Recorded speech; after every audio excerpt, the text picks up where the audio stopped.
चलिए अब हम लोग आते हैं स्ट्रेटजी वन। स्ट्रेटजी वन का पहला पार्ट है अबाउट नंबर्स। तो स्ट्रेटजी वन में रियल नंबर का हम डिस्कस करेंगे, basics of real numbers, rational numbers क्या होते हैं, इरेशनल नंबर्स क्या होते हैं, writing rational and irrational numbers between two numbers, दो नंबर के बीच में रेशनल और इरेशनल को हम कैसे लिखेंगे, basic about natural numbers, whole numbers, prime numbers and composite numbers. अब ये सारी चीजें हैं पिछले 2 से 3 साल में अगर सीबीएसई बोर्ड के पैटर्न को देखा गया है तो उसमें पता चला है कि कुछ ऐसे प्रश्न हैं, कुछ ऐसे क्वेश्चंस हैं जो क्लास 9th के हैं और 10th क्लास के पेपर में वो पूछे जाते हैं। तो आप 9th क्लास को कभी भी इग्नोर नहीं कर सकते हो। दैट इज वाई मैं यहाँ पर अबाउट नंबर्स के बारे में बता रहा हूं। तो ब्रीफली एक बार मैं सारे नंबर्स के बारे में डिस्कस कर रहा हूं। रियल नंबर की हम जैसे भी बात करेंगे तो बच्चों रियल नंबर में याद रखना कि रियल नंबर दो नंबर के कॉम्बिनेशन को कहते हैं। यानी कि पहला नंबर रेशनल होगा और दूसरा नंबर क्या होगा, इरेशनल होगा।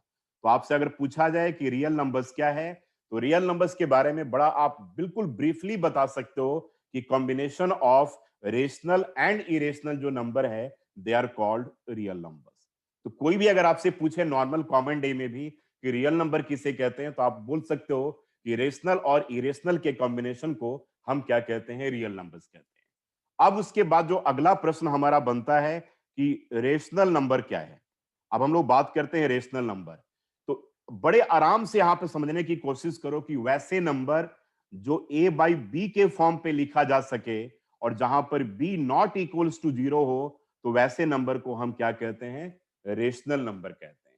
यानी कि numbers that can be expressed in the form a upon b where b not equals to zero they are called क्या कहते हैं, उसे हम रेशनल नंबर कहते हैं। तो this is very important part, rational number के बारे में जानना जरूरी है।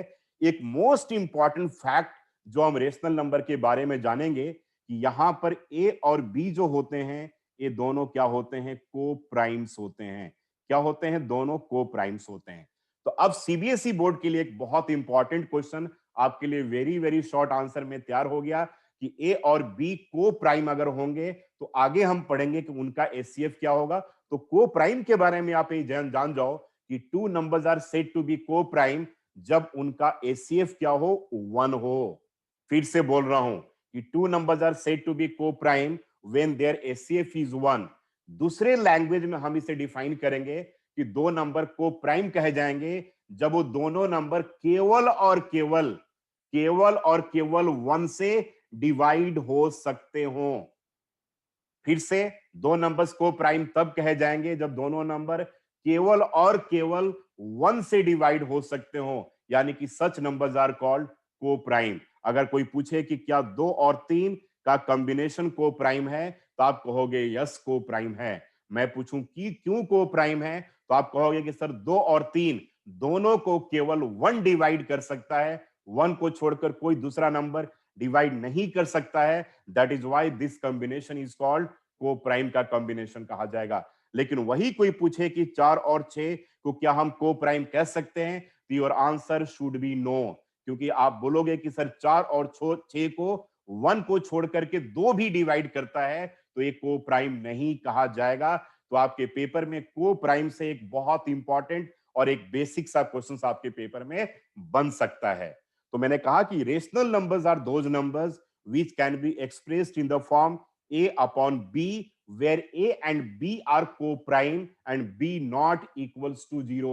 जैसे 6 upon 5, yes it is a rational number, लेकिन मैं कहूंगा कि 10 upon 30 तो this is not a rational number because 10 और 30 ये दोनों को प्राइम नहीं है। क्योंकि 10 और 30 को 1 को छोड़ करके 2 भी डिवाइड करता है, 5 भी डिवाइड करेगा, 10 भी डिवाइड करेगा। दैट मीन्स कि 10 और 30 जो हैं वो को प्राइम के पेयर नहीं हैं। आप को प्राइम मतलब जैसे आप स्कूल में पढ़ते हो तो हम लोग कहते हैं कि कोएड स्कूल में पढ़ते हैं। तो कोएड का मतलब यही हो गया कि जहां पे बॉयज एंड गर्ल्स दोनों साथ में पढ़ते हैं। तो को प्राइम मतलब a pair of number, a group of number, a pair of number जो क्या हो, केवल और केवल 1 से डिवाइड हो सकते हो, बाकी 1 को छोड़ करके किसी और से डिवाइड नहीं होंगे। तो रेशनल नंबर के बारे में एक बात जरूर दिमाग में आप बिठा लेना कि rational numbers a by b के फॉर्म में बी नॉट इक्वल्स टू 0 और ए और बी जो होंगे वो को प्राइम होंगे। अब इसके ऊपर प्रश्न कैसे बनेंगे मैं अपने पेपर में दूंगा, तो ध्यान रखो, मैं आपको इसलिए इसके पीछे सारा कहानी, सारा डिटेल्स में आपको मैं समझाने की कोशिश कर रहा हूं। तो रेशनल नंबर के बारे में ये हो गया। अब हम लोग बात करते हैं इरेशनल नंबर, यानी कि वैसे नंबर जो ए बाई बी के फॉर्म में नहीं लिखे जा सके। those numbers which can't be expressed in the form, those numbers which can't be expressed in the form a upon b are called irrational number। यानी कि अगर आप दोनों के डेफिनेशन से क्या देखते हो कि रेशनल और इरेशनल कहीं ना कहीं दोनों एक दूसरे के अपोजिट हैं। यानी कि वैसे number, rational number a by b के फॉर्म में लिखे जा सकते हैं, लेकिन इरेशनल जो है वो ए बाई बी के फॉर्म में नहीं लिखे जा सकते। रेशनल में ए और बी में बी नॉट इक्वल्स टू 0 होता है और ए और बी क्या होंगे, को प्राइम होंगे। यानी कि वैसे नंबर जो ए बाई बी के फॉर्म में नहीं लिखे जा सके उसे हम क्या कहते हैं, इरेशनल नंबर कहेंगे। जैसे अगर ऐसा लिखा हो कि 2.01 001 000 4 टाइम्स 01 एंड डॉट डॉट, यानी कि इस नंबर को आप ए बाई बी के फॉर्म में नहीं लिख सकते, यानी कि यह नंबर जो होगा वो इरेशनल नंबर होगा। मोस्ट इंपॉर्टेंट दो बातों को आप समझने की कोशिश करो कि जो बहुत जरूरी है आपके लिए, इसके बारे में हम आगे भी पढ़ेंगे कि रेशनल नंबर का दो इंपॉर्टेंट फीचर्स हैं, उसके दो इंपॉर्टेंट कैरेक्टर हैं, उसके दो इंपॉर्टेंट व्यवहार है। वो क्या है कि पहला, रेशनल नंबर या तो टर्मिनेटिंग होगा यानी कि वो कटेगा, या अगर नहीं कटेगा तो वो रिपीटिंग होगा। फिर से, रेशनल नंबर या तो डिवाइड हो जाएगा, कट जाएगा, या अगर नहीं कटेगा तो वो रिपीट करेगा। अगर हम याद रखिएगा, या तो टर्मिनेटिंग होगा, नहीं तो नॉन टर्मिनेटिंग रिपीटिंग होगा। तो ये बहुत इंपॉर्टेंट चीज है, इसके ऊपर आपके पेपर में वेरी वेरी शॉर्ट आंसर यानी कि 1 मार्कर क्वेश्चन बन सकते हैं। तो ध्यान रखिएगा कि रेशनल नंबर या तो टर्मिनेट करेगा, और अगर टर्मिनेट नहीं किया तो वो रिपीट करेगा। जैसे अगर हम 6 में 2 से डिवाइड कर दें, या चलो यहां पर 6/2 हम नहीं लेते हैं क्योंकि 6 एंड 2 को प्राइम नहीं है, लेकिन अगर मैं कहूं कि 7 में 5 से डिवाइड करें तो ये 5 1 जब 5 1.4 आएगा। तो 1.4 का मतलब ये हो गया कि 7 में अगर 5 से डिवाइड करेंगे तो एक कट जाएगा, तो कट गया तो इरेशनल हो गया। लेकिन वही हम देखते हैं कि भाई अगर हम कहते हैं कि 1/2 अगर 1/2 हो तो कट जाएगा, तो ये रेशनल है। लेकिन जब कहते हैं कि 1/3 हो तो आप देखते होगे 0.3333 एंड सो ऑन, तो यानी कि 0.3 के ऊपर बार होता है, तो यह भी रेशनल नंबर होता है। तो एक कटा तो नहीं, लेकिन जब नहीं कटा तो लेकिन एक रिपीट हो गया, रिपीट होने लगेंगे, यानी कि ऐसे नंबर को हम क्या कहेंगे, रेशनल कहेंगे। तो रेशनल के दो इंपॉर्टेंट कैरेक्टर है, पहला है कि या तो टर्मिनेट करेगा, इधर टर्मिनेटिंग और नॉन टर्मिनेटिंग रिपीटिंग।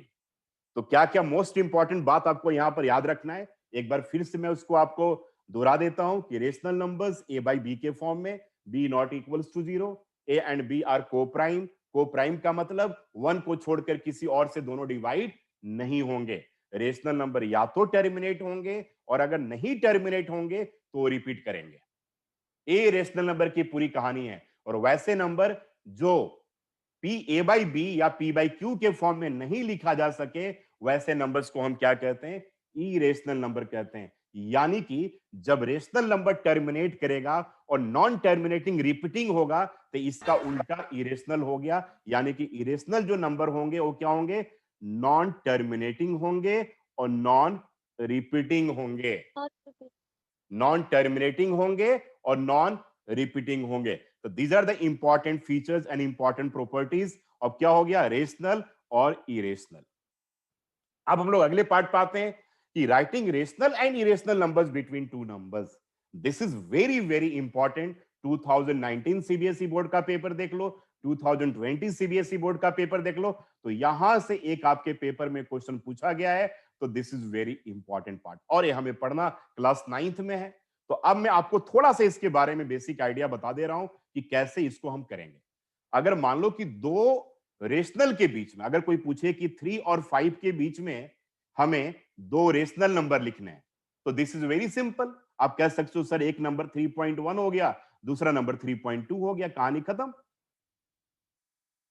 तो आप अगर 3 और 5 के बीच में लिखना हो, दो तो कुछ नहीं, आप 3, अब इसको आप ऐसे भी लिख सकते हो कि सर 31/10 हो गया और 32/10 हो गया। अब आप बोलोगे सर आपने कैसे लिखा इसको? तो मैं भाई 3 को क्या लिख सकता हूं? 3 को लिख सकता हूं, ठीक है, 3 को हम लिख सकते हैं, देखो जरा 3 को मैं क्या लिख रहा हूं, 30/10 लिख सकते हैं। और 55 को हम लिख सकते हैं 50/10 लिख सकते हैं। जरा सुनना ध्यान से, मैं इसके ऊपर थोड़ा डिटेल्स में बता रहा हूं आप लोगों को। तो एक 30/10 हो गया, 50/10 हो गया, इसके बीच में आप कितना 31/10 हो गया, 32/10 हो गया, 33/10 हो गया। तो ये सारे के सारे क्या हो गए, रेशनल नंबर्स हो गए। तो ये सारे के सारे रेशनल नंबर्स हो गए। अब आप पूछोगे नहीं सर आपने ऐसा क्यों लिखा? सर आप ऐसा तो लिख सकते थे ना कि 300/100 लिखो भाई, कोई दिक्कत नहीं है। और एक बच्चे ने कहा कि 5 को लिखा 500/100। तो अब इसके बाद देख लो कितने 200 रेशनल नंबर हो गए। 301/100, 302/100। अब एक बच्चे ने कहा कि नहीं सर मेरा मूड कुछ और लिखने का कर रहा है। हमने क्या कर रहा है भाई, तो लिखा है सर 3000 डिवाइडेड बाई 1000। अब 5 को लिखा 5000 डिवाइडेड बाई 1000। अब यहां से यहां तक के बीच में 2000 रेशनल नंबर हो गए। तो भाई दो लिखना हमें, तो हम लिख सकते हैं 3001/1000 एंड 3002/1000। तो आप कुछ भी लिख सकते हो, यानी कि 3 और 4 के बीच में या 3 और 5 के बीच में, 4 और 5 के बीच में अनंत यानी कि इनफाइनेटली रेशनल नंबर हो सकते हैं। तो इस चीज को अच्छे से समझ लीजिएगा कि आपके वेरी वेरी शॉर्ट में ऐसे प्रश्न पूछे जा सकते हैं। तो this is very very important. ठीक है, तो ऐसे इनफाइनेटली रेशनल नंबर हो सकते हैं। आप कोई पूछे कि भाई और 2/3 के बीच में, और यहां पे कोई पूछे कि 5/6 के बीच में, तो 2/3 के बीच में, 5/6 के बीच में, तो इसके लिए क्या करना, सबसे पहले आपको इसके डिनोमिनेटर को सेम कर देना है। तो इसके डिनोमिनेटर को सेम कर दो। तो 2/3 है, ठीक है, तो अब 3 एंड 6 का एलसीएम लोगे 6 आएगा। तो यहां पर 2 से मल्टीप्लाई करोगे, 2 से मल्टीप्लाई करोगे तो ये 4/6 हो गया और 5/6 हो गया। अब 4/6 और 5/6 के बारे में आपको लग रहा होगा कि सर ये क्या हो गया सर, 4/6 के बाद सीधे 5/6 आ जाता है, तो इसके बीच में हम कैसे लिखे सर? तो चलो जी कोई दिक्कत नहीं है, इसको 10 से मल्टीप्लाई किया, इसको भी 10 से मल्टीप्लाई किया, इसको 10 से मल्टीप्लाई किया, यहां पर 40 बटा क्या हो गया 60 हो गया, और ये 50/60 हो गया। अब लिखो 41/60, 42/60, 43/60, 44/60। इस तरीके से हम दो रेशनल नंबर के बीच में इनफाइनेटली रेशनल नंबर बना सकते हैं। Main important point is you will have to equalize the denominator by taking the LCM. और अगर उसके बाद भी नहीं हो रहा 10-10 से मल्टीप्लाई करो, अरे फिर नहीं हुआ 100 से मल्टीप्लाई कर लो यार, कोई दिक्कत नहीं है। तो इस तरीके से दो रेशनल नंबर के बीच में आप इनफाइनेटली रेशनल नंबर लिख सकते हो। सीबीएसई बोर्ड के पेपर में ये आने वाला क्वेश्चन है और पहले आया भी हुआ है। अब बोर्ड एग्जाम में क्या क्वेश्चन है जरा उसकी बात करते हैं हम लोग। मान लो कि अगर ऐसा कहता है कि 3 और 4 के बीच में हमें एक इरेशनल नंबर लिखना है। अब इरेशनल नंबर की प्रॉपर्टी तो आपको पता है कि जो इरेशनल नंबर्स होते हैं वो क्या होते हैं, नॉन टर्मिनेटिंग, क्या होते हैं, non terminating and non repeating होते हैं इरेशनल नंबर। नॉन अब देखो जरा एक सेकेंड, अब जरा ध्यान से सुनो मेरी बात को। अब 3 एंड 4 के बीच में लिखना, देखो मैं क्या कर रहा हूं, बड़ा आराम से करूंगा, कोई प्रॉब्लम वाली बात ही नहीं है। 3.10, 100, 100, 1 4 टाइम 0 डॉट डॉट हो गया एक नंबर, कोई प्रॉब्लम ही नहीं है। अब एक बच्चा का नहीं सर दूसरा लिखते हैं, 3.50, 500, 500, 5 4 टाइम 0 एंड डॉट डॉट आ गया। तो 3 और 4 के बीच में क्या हो गया, दो इरेशनल नंबर होंगे, क्योंकि दोनों नंबर ना तो टर्मिनेटिंग है और ना ही रिपीटिंग है। तो ये जरूर ध्यान में रखिएगा, बहुत इंपॉर्टेंट है। अब अगर आपसे कोई पूछे कि एक √2 के बीच में और √3 के बीच में हमें एक रेशनल नंबर लिखना है और एक क्या करना है, इरेशनल नंबर लिखना है, और यही प्रश्न आपके सीबीएसई बोर्ड के पेपर में आया हुआ था। अब बहुत बच्चे इसको गलत करके आए, अच्छे अच्छे बच्चों की बात बता रहा हूं मैं, कि √2 और √3 के बीच में रेशनल और इरेशनल। तो यहां पर आप एक काम करना, जाना घर पे और कैलकुलेटर से देख करके √2, √3 और √5 कम से कम 3 का वैल्यू लिख लेना। तो मैं अभी इन दोनों की बात कर रहा हूं। √2 1.4, 14 और dot dot, √3 1.732 and dot dot. अब हमें आगे से मतलब नहीं है, हम इन दोनों नंबर को इग्नोर करेंगे और इसको भी इग्नोर करेंगे। हम केवल देख रहे हैं 1.4 एंड 1.7। तो 1.4 एंड 1.7 के बीच में हमें दो इरेशनल लिखना है। जरा देखो, जरा पहले पहले दो रेशनल की बात कर लेते हैं। तो अगर 1.4 1.7 के बीच में दो रेशनल का बात करना है तो 1.45 एक रेशनल होगा, 5 के बाद जाकर के स्टॉप कर गया। 1.46 ये दो रेशनल नंबर हो गए, या 1.6 रेशनल नंबर हो गया। लेकिन जब हमें इरेशनल लिखना हो, यानी कि नॉन टर्मिनेटिंग नॉन रिपीटिंग, तो देखो मैं क्या कर रहा हूं, 1.4 जो दिल करे, 2 0 0,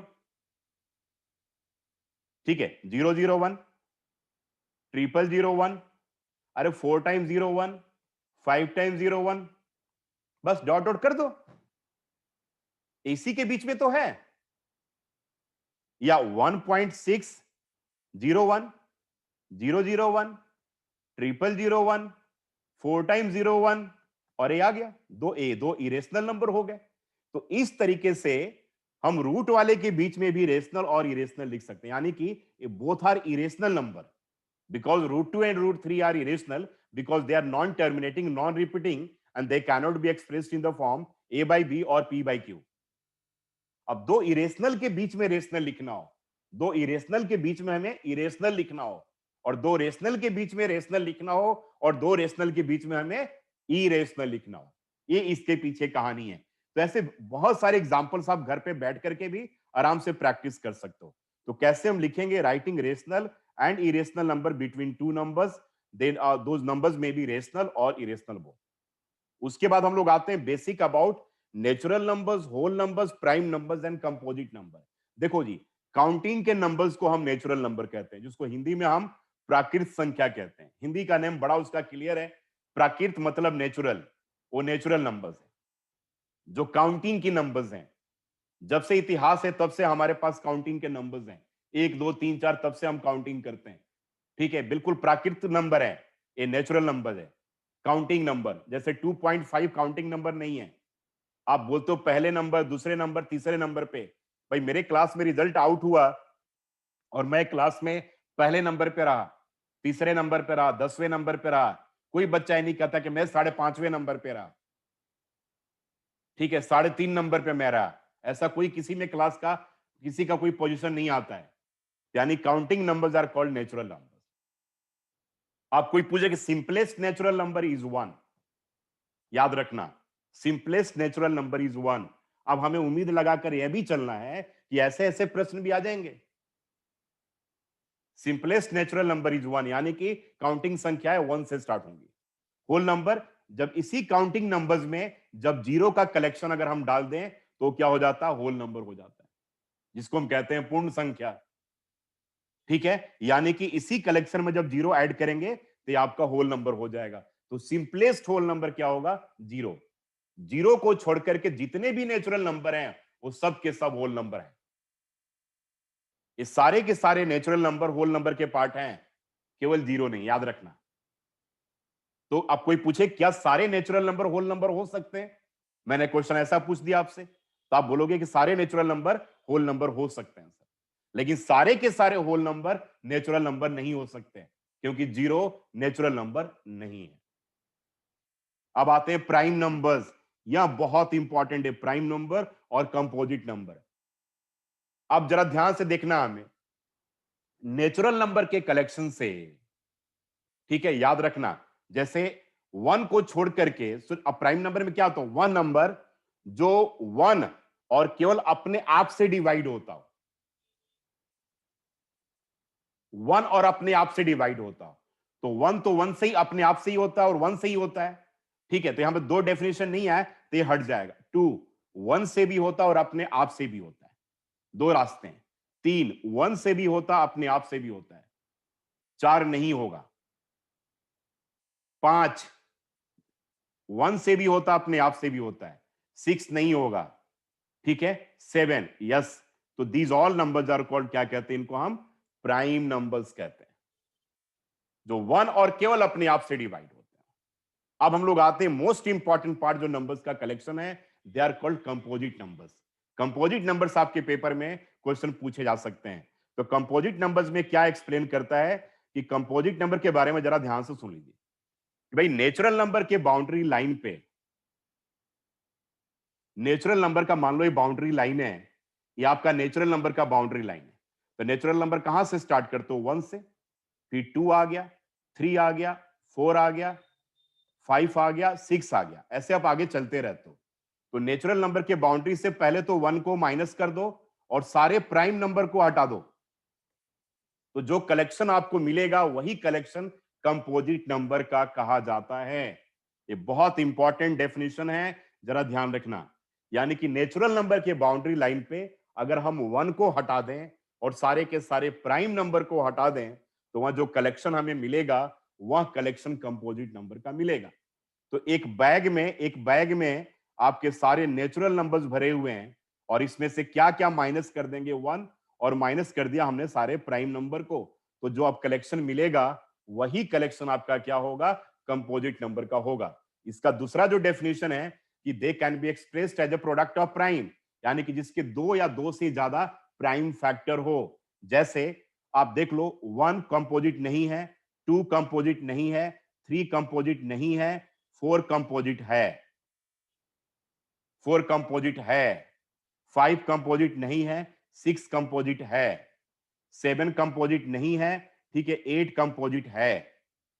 यानी कि such numbers are called composite number, ठीक है। तो कंपोजिट नंबर जब भी दिमाग में आप रखोगे तो याद रखना उसको दो तरीके से समझने की कोशिश करना, कि जिसके दो या दो से ज्यादा फैक्टर्स हो, पहले नंबर पे, या अगर आप बिल्कुल लेमैन का डेफिनेशन अगर याद करो तो आप दिमाग में रखना कि नेचुरल नंबर के कलेक्शन से अगर हम वन को हटा दें और प्राइम नंबर को हटा दें तो जो हमें कलेक्शन मिलेगा वही कलेक्शन कंपोजिट नंबर का कहा जाता है।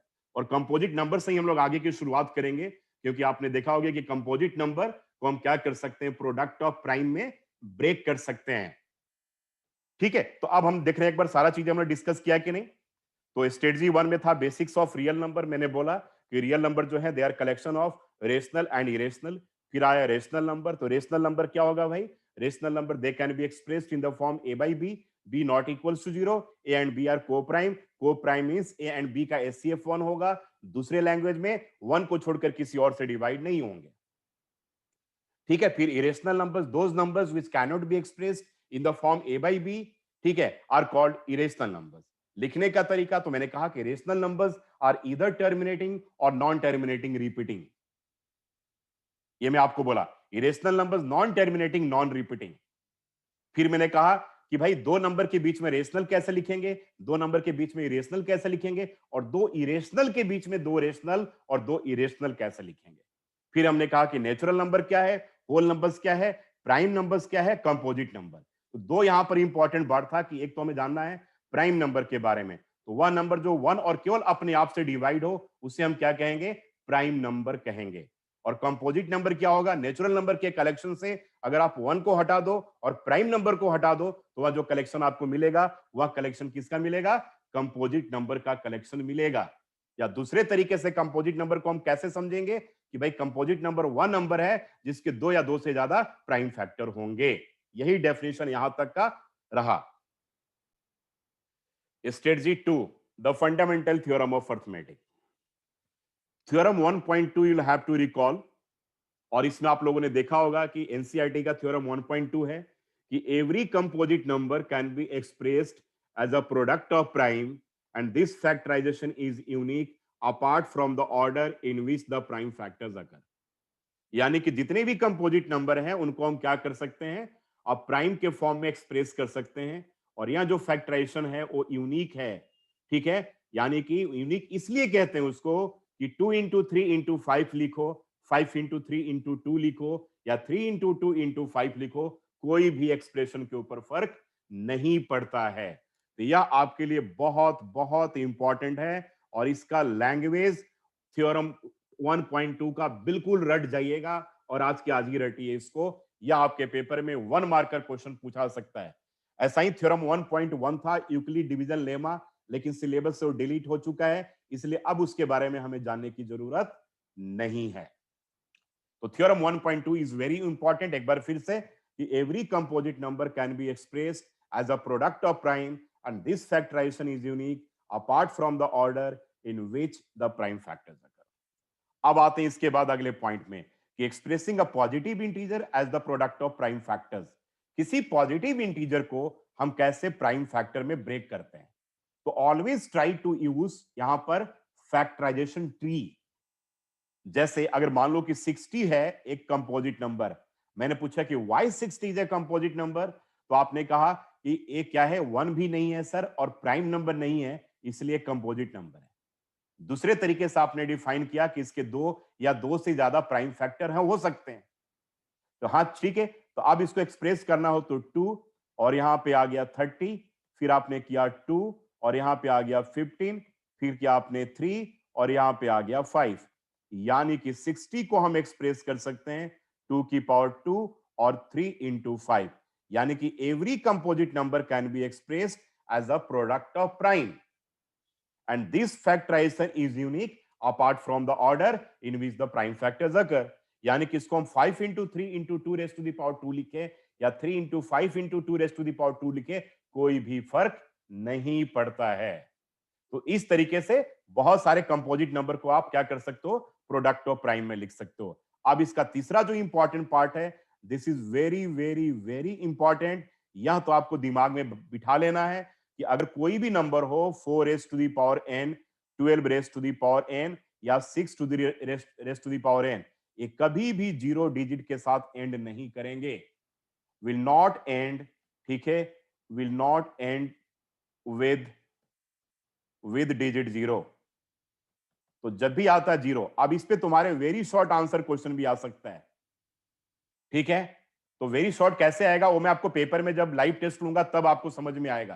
तो पहले अभी आप समझ लो कि जीरो के साथ एंड नहीं करेगा, और इसके पीछे एक ही लॉजिक है कि 4 के प्राइम फैक्टर में केवल 2 है, 5 नहीं है, 5 की कमी है, इसलिए जीरो के साथ एंड नहीं करेगा। 12 के प्राइम फैक्टर में 2 आ सकता है, 3 आ सकता है, ठीक है, लेकिन 5 नहीं आएगा, इसलिए जीरो के साथ एंड नहीं करेगा। 6 के प्राइम फैक्टर में 2 आएगा, 3 आएगा, 5 नहीं आएगा, इसलिए जीरो के साथ एंड नहीं करेगा। एकदम सीधा सा लॉजिक है कि इसके प्राइम फैक्टर में 5 होना चाहिए, तभी ये जीरो के साथ एंड करेगा। ठीक है, 2 है, सब में चेक करो, यहां भी 2 है, यहां भी 2 है, यहां भी 2 है, यानी कि 5 की अभाव है, 5 की कमी है, इसलिए क्या होगा, जीरो के साथ एंड नहीं करेगा। आपके पेपर के लिए बहुत इंपॉर्टेंट क्वेश्चंस, और मैंने अपने प्रीवियस क्लास में इसके लैंग्वेज लिखवा दिए हैं, तो थोड़ा सा 3-4 लाइन का लैंग्वेज लिखा है। ये आपके सीबीएसई बोर्ड के पेपर में 2 मार्कर या 3 मार्कर क्वेश्चन में आ सकता है प्रश्न, याद रखिएगा बिल्कुल। तो जीरो के साथ एंड नहीं करेगा। तो ये आपके पास हो गया कि जीरो के साथ क्यों एंड नहीं करेगा। अब इसके बाद अगले पॉइंट पाते हैं, एक्सप्लेन व्हाई। अगर मान लो कि आपके पेपर में ऐसा क्वेश्चन आ जाए कि अगर 2 है, इंटू 3 है, इंटू 4 है, इंटू 5 है, ठीक है, या ऐसे आ जाए 1 इंटू 2 इंटू 3 एंड प्लस 3 आ जाए, चलो हम इसकी बात पहले कर लेते हैं। Why it is a composite number, या explain the reason why it is a composite number. तो मैंने देखो कंपोजिट नंबर जब आपको बताया था मैंने, तो आप एक बड़ा टिपिकल सा एक सिंपल सा वर्ड यूज किया था कि कंपोजिट नंबर जो हैं they can be expressed as a product of prime. तो वहां पे बच्चों क्या करना, आप प्रोडक्ट को, जरा प्रोडक्ट को ध्यान से याद रखना कि प्रोडक्ट ऑफ प्राइम, अब दिस इनटू दिस, ये प्रोडक्ट है, ये प्रोडक्ट है, लेकिन भाई ये प्रोडक्ट नहीं है। तो सबसे पहले हमें क्या करना है, इसको प्रोडक्ट के फॉर्म में चेंज करना है। गेटिंग माई पॉइंट और नॉट? ठीक है, तो इसको प्रोडक्ट के फॉर्म में चेंज करना है। अब यहां पर क्या करेंगे हम, 1 इंटू 2 इंटू 3 एंड प्लस 3 है, तो यहां पर 3 क्या करेंगे हम, कॉमन ले लेंगे, क्योंकि इस दोनों नंबर में 3 कॉमन है। जब कॉमन ले लिया यहां पर, तो 1 इंटू 2 बचा और यहां पर हमारे पास 1 बच गया, यानी कि 3 बचा और 2 प्लस 1 क्या हो गया, 3। अब देख लो प्रोडक्ट ऑफ प्राइम में ब्रेक हो गया, सो it is a composite number. तो बड़े से बड़े अगर नंबर आ जाएं, ठीक है, तो सबसे पहले क्या करना है, उनको प्रोडक्ट ऑफ प्राइम में ब्रेक करना है। मान लो आपने 3 कॉमन ले लिया और अंदर में ऐड करने के बाद आपका 25 आ जाए, तो आप इसको 3 इंटू 25 नहीं लिखिएगा, क्योंकि 25 अगेन क्या है आपका प्रोडक्ट ऑफ प्राइम में, इसको ब्रेक करना पड़ेगा, याद रखना। तो 3 को क्या करोगे आप, 5 इंटू 5 लिखोगे। अगर मान लो 3 है, अब कॉमन लेने के बाद 78 आ जाए, जैसा कि एनसीईआरटी वाला क्वेश्चन है, 78 आता था ब्रैकेट में, तो बहुत बच्चों को पेपर मैंने दिखा था कि 3 इंटू 78 लिख दिए कि दिस इज कंपोजिट। ये आपका टीचर यहां पे आपके मार्क्स को काट सकता है, दो यू हैव रिटेन, ठीक है, एज अ प्रोडक्ट, बट 78 को आपने प्राइम में नहीं ब्रेक किया है, तो 78 को क्या करना, आपको प्राइम में ब्रेक करना है। यानी कि सिंपल सा इसका बेसिक लैंग्वेज ये हो गया कि किसी भी कंपोजिट नंबर को हमें क्या करना है, प्रोडक्ट ऑफ प्राइम में ब्रेक करना है। और जब सारे प्रोडक्ट ऑफ प्राइम में ब्रेक हो जाएंगे, तो फिर वो आपका क्या हो जाएगा, कंपोजिट नंबर हो जाएगा। बहुत अच्छा प्रश्न, और ये आपके पेपर में आने के लिए यह भी एक बहुत इंपॉर्टेंट क्वेश्चन बनता है। अब हम लोग मेन कॉन्सेप्ट के ऊपर आते हैं, एचसीएफ और एलसीएम। तो पहले एचसीएफ और एलसीएम के बारे में बेसिक थोड़ा सा लॉजिक आप समझ लो। हम लोग छोटे क्लास से आते हैं, highest common factor, least common multiple और रटी रटाई चीजें हमें याद रहती है। तो रटो मत भाई, रटने की जरूरत नहीं है, चीजों को समझने की जरूरत है। अब आपका बोर्ड का जो पेपर है, केवल रटी हुई चीजों पे नहीं है, ठीक है, आप अंडरस्टैंडिंग वाली चीजें भी आपके पेपर में पूछे जा सकते हैं। तो पहले दोनों के बीच में जानो, हाईएस्ट कॉमन फैक्टर है और लीस्ट कॉमन मल्टीपल है। तो पहले दो चीज के बारे में जान जाओ कि फैक्टर्स और मल्टीपल्स। आप जरा ध्यान देना यहां पर, फैक्टर्स और मल्टीपल्स के बारे में सुनो। देखो भाई, मल्टीपल्स आगे की तरफ जाता है और फैक्टर पीछे की तरफ आता है। ये बड़ा काम का चीज बता रहा हूं, ये किताबों में नहीं पढ़ पाओगे तुम अभी। फैक्टर पीछे आएगा, मल्टीपल आगे जाएगा। जैसे मैं 6 का फैक्टर बोलूं, तो 6 से कौन कौन से नंबर डिवाइड होते हैं, तो आप बोलोगे एक 3, फिर बोलोगे एक 2 और फिर बोलोगे एक आप 1। तो 6 के जो फैक्टर हो गए 1, 2, 3 and 6 itself, these all are called factors of 6। अब वो दिन भी दूर नहीं है, पूछ लेगा कि 6 के इनमें से कौन कौन से फैक्टर हैं, या 6 के 3 फैक्टर लिखो, तो चक्कर में ही पड़ गए। तो फैक्टर 6 का जो होगा, याद रखना, एक 1 होगा, एक 2 होगा, एक 3 होगा और एक खुद 6 होगा। लेकिन जब हम 6 के मल्टीपल्स की बात करेंगे, तो मल्टीपल्स आगे की तरफ जाएगा, यानी कि 6 का टेबल, 6 2 जा 12, 6 3 जा 18, 6 4 जा 24, 6 5 जा 30। These all are called multiples of 6। तो make it clear, concept should be very clear. तो मैंने क्या कहा कि फैक्टर पीछे की तरफ, मल्टीपल आगे की तरफ, ठीक है। तो 6 का मल्टीपल 6 खुद भी है और उसके बाद उसके आगे वाले हैं, और 6 का फैक्टर 6 खुद भी है और उसके पीछे वाले। तो याद रखना, अब हाईएस्ट कॉमन फैक्टर, देखो जरा ना, हाईएस्ट कॉमन फैक्टर और एक में लीस्ट कॉमन मल्टीपल। अब ये चीज याद रखना कि फैक्टर्स और मल्टीपल्स का कॉन्सेप्ट। अब हम लोग आते हैं कि पहले बेसिक समझ लेते हैं 2-3 क्वेश्चन को। अगर हमें 4 और 8 का एसीएफ लिखना हो, तो दिस इज वेरी सिंपल। पहले बिल्कुल बेसिक चीजों को समझ जाओ। तो आप क्या करते हो, 4 को क्या करते हो, फैक्टर ट्री में ब्रेक कर देते हो कि सर एक 2 2 जा, तो 4 can be expressed as 2 raise to the power 2। मैंने बोला व्हाई, बोलोगे कि 4 is a composite number and sir it can be expressed as a product of prime, so it is 2 raise to the power 2। मैं बोलूं कि 8 is it a composite number, तो बोलोगे yes sir it is a composite number. मैं पूछूं कि simplest composite number कौन सा है भाई, तो आप कहोगे सर सिंपलेस्ट कंपोजिट नंबर 4 है।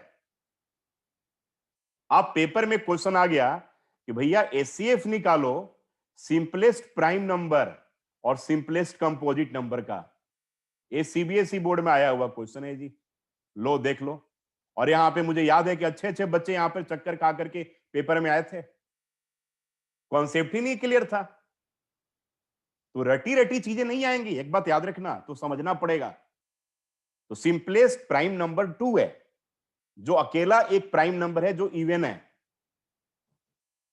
अब आपसे क्वेश्चन पूछ दिया जाए कि सिंपलेस्ट इवन प्राइम नंबर इनमें से कौन सा है, 2 है, 4 है, 6 है, 8 है, तो 2 है भाई। आप देखो यही चीज मैं बता रहा हूं, कॉन्सेप्ट क्या होता है।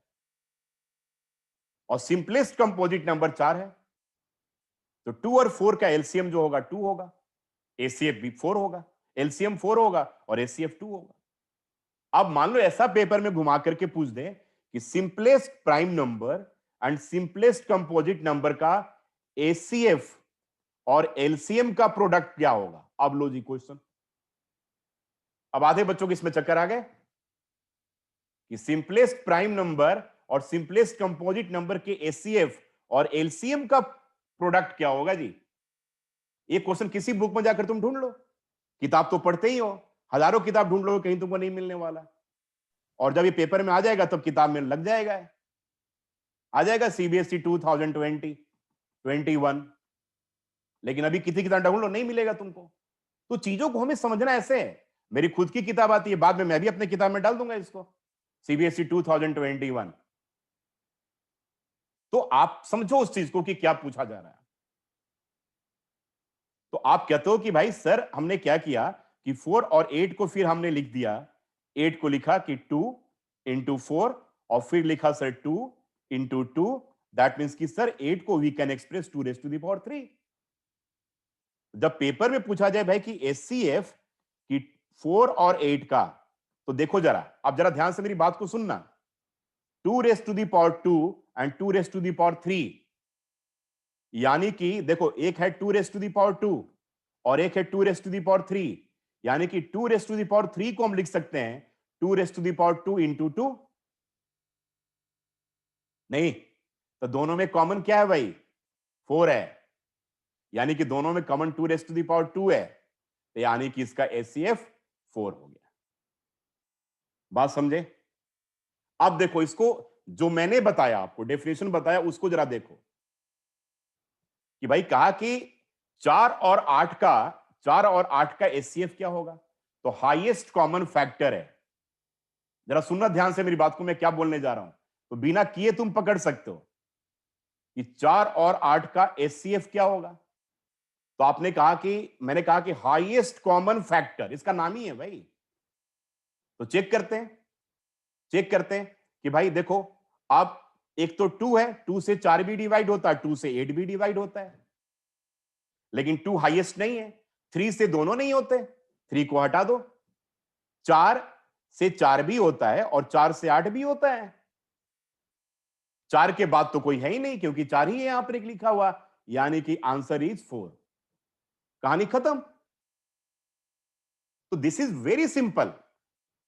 अब हमने निकाला तो नहीं, हम हाईएस्ट फैक्टर ढूंढ रहे हैं वहां से। बात समझ में आया कि नहीं आया समझ में।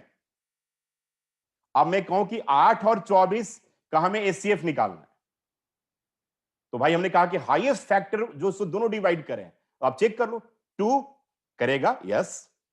3 नहीं करेगा, 3 इसका फैक्टर है ही नहीं। 4 इसका फैक्टर है भाई, तो 4 करेगा, 4 इसको भी कर रहा है। अब देखते हैं क्या 4 से कोई बड़ा भी है। 6 दोनों को डिवाइड नहीं करेगा, तो 6 और 5 तो इसके फैक्टर है ही नहीं। अब 7 पे आ जाओ, नहीं है। 8, हाँ देखते हैं 8 करता है क्या, हाँ जी 8 इसको भी करता है। 8 के आगे कोई है ही नहीं, तो एचसीएफ 8 होगा। बात समझ गए कि नहीं समझे मेरी बात को। तो यही, this is the main logic behind this. अब मैं कहा कि एलसीएम में आ जाते हैं हम लोग भाई, एलसीएम में आते हैं वो भी। अब एलसीएम में क्या कहता है, अब कह रहे हैं कि एलसीएम 4 का और 6 का और 8 का। देखो जरा ध्यान से, मैं क्या होता, ये कह रहे हैं कि लीस्ट कॉमन मल्टीपल। भाई सबसे छोटा मल्टीपल आप देखते हैं जरा, देखो कितना इंटरेस्टिंग है। 4, 6 और 8 मल्टीपल बोला था कि वही होगा और उसके आगे चलेगा। अब आ जाओ जी, 4 के आगे चलना हमें, देखते हैं लिस्ट कॉमन मल्टीपल। 8, 12, 16, 20, चलते गए। यहां भी देख रहे हैं, यहां भी चेक कर रहे हैं। 6 के बाद 12, 12 के बाद 18, फिर 24, आगे चलते जा रहे हैं। सब सब एक साथ चल रहे हैं। जहां पे कॉमन वाला मिल जाएगा ना, वही एलसीएम होगा। 8, 16, 24, कुछ मिला क्या? कुछ मिला इस तीनों के बीच में? सर 24 हो सकता है। 24, 24 लिस्ट हुआ यहां पर, चेक कर लो। यहां पे 24 सबसे पहले है, सबसे 24 एंड 24, यानी कि this is very simple, LCM is 24। अब इसको अगर आप तरीके से निकालते हो तो आ जाओ, उस मेथड को आ जाओ। 4 का फैक्टर ट्री क्या होगा? 2 इंटू 2, तो 4 equals to 2 raise to the power 2। इसके बाद हम लोग आते हैं 6 का। 6 का क्या होगा? 2 इंटू 3, तो 6 को लिखेंगे हम 2 इंटू 3। और 6 के बाद फिर हम लोग आएंगे 8 के ऊपर, तो 8 को लिखो आप, क्या लिखोगे? 2, 2 4 जा, और यहां पे लिखेंगे 2 2 जा, यानी कि 8 जो होगा 2 रेस टू दी पावर 3।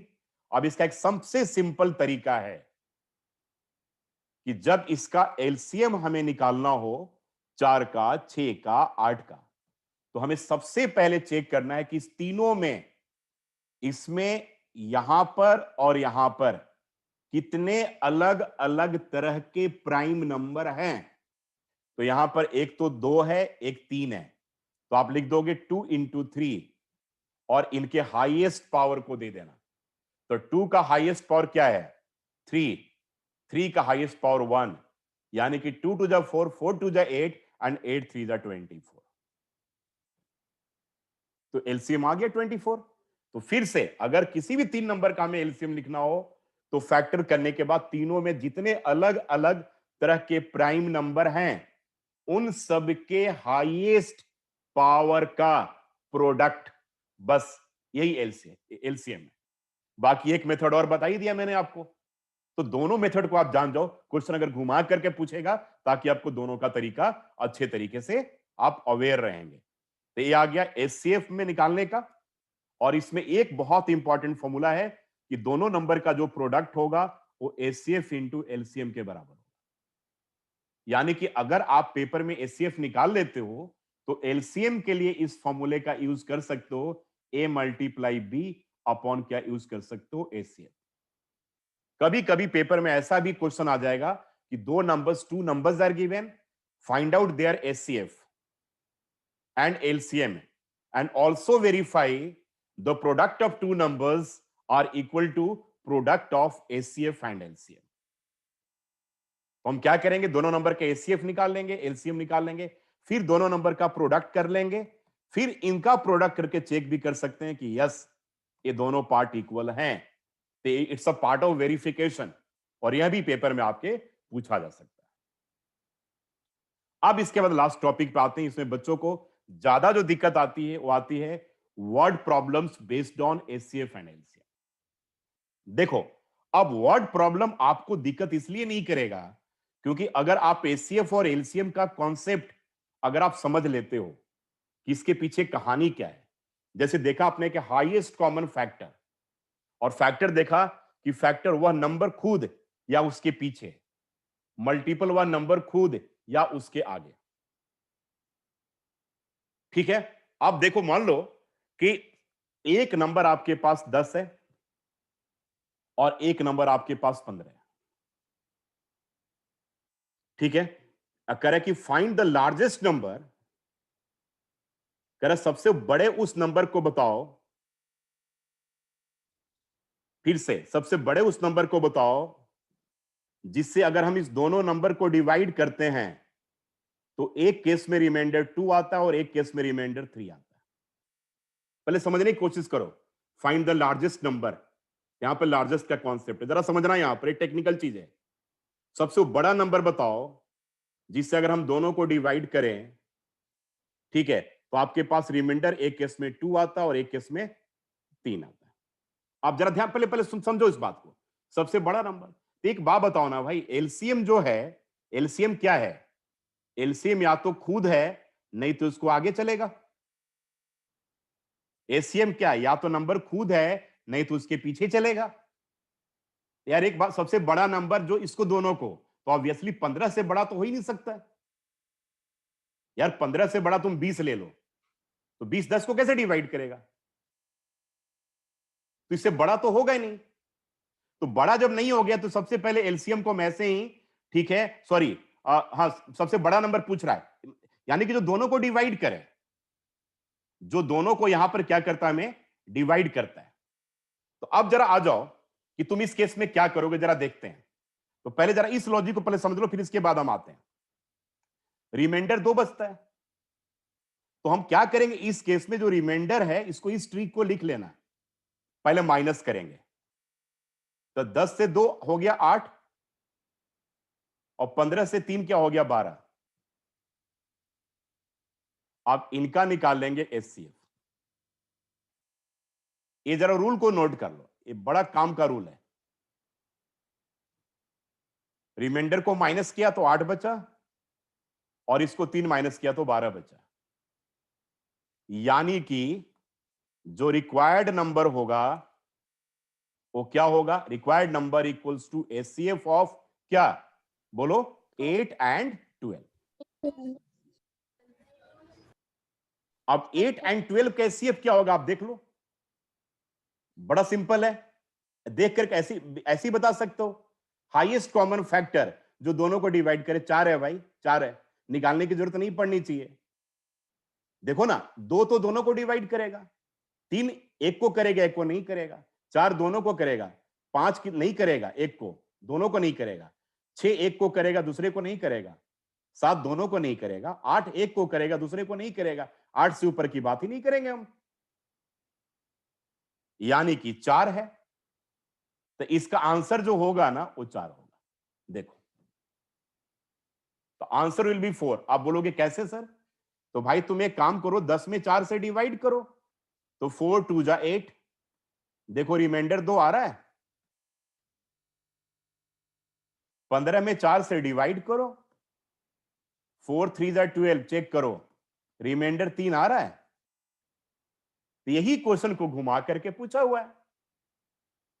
तो मान लो आपके पास अगर 3 केसेस हो, कोई एक नंबर ए है, कोई एक नंबर बी है, कोई एक नंबर सी है, और कह रहा है कि रिमाइंडर्स आपके पास आ रहा है, ठीक है, एक आ रहा है डी, एक आ रहा है ई, एक आ रहा है एफ।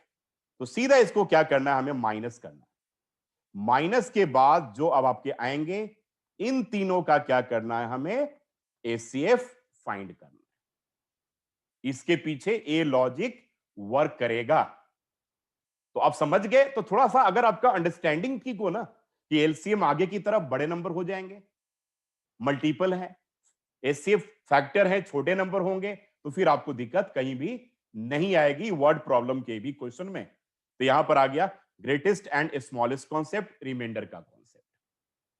और जहां पे लगे कि हाँ भाई इसका आंसर तो बड़ा आएगा यार, ठीक है, तो जहां पे बड़ा हो तो रिक्वायर्ड जो नंबर होगा that will be LCM of the given number. तो चलिए अब एक बार फिर से इसको करते हैं, थ्योरम 1.2। ठीक है, every composite number can be expressed as a product of prime and this factorisation is unique apart from the order in which the prime factors occur. उसके बाद फिर हम आते हैं कि पॉजिटिव नंबर को कैसे लिखेंगे प्राइम फैक्टर्स में। इसके एप्लीकेशन के बाद 12 raise to the power n, 6 raise to the power n, a into b into c into d into e plus e कैसे कंपोजिट है। तो यहां पर कॉमन लेकर के बाद में फिर क्या करेंगे, प्रोडक्ट और प्राइम में ब्रेक कर देंगे, तो हो जाएगा। एचसीएफ एलसीएम में फॉर्मूला याद रखना है, वेरिफिकेशन याद रखना है, पूरा इंटायर कॉन्सेप्ट मैंने एचसीएफ और एलसीएम का बता दिया। फिर उसके बाद हम लोग देखा कि रिमाइंडर्स के कॉन्सेप्ट क्या होते हैं और कैसे अपने कॉन्सेप्ट को कि एचसीएफ क्या है, एलसीएम क्या है, समझ करके फिर उनको हम फाइंड कर सकते हैं।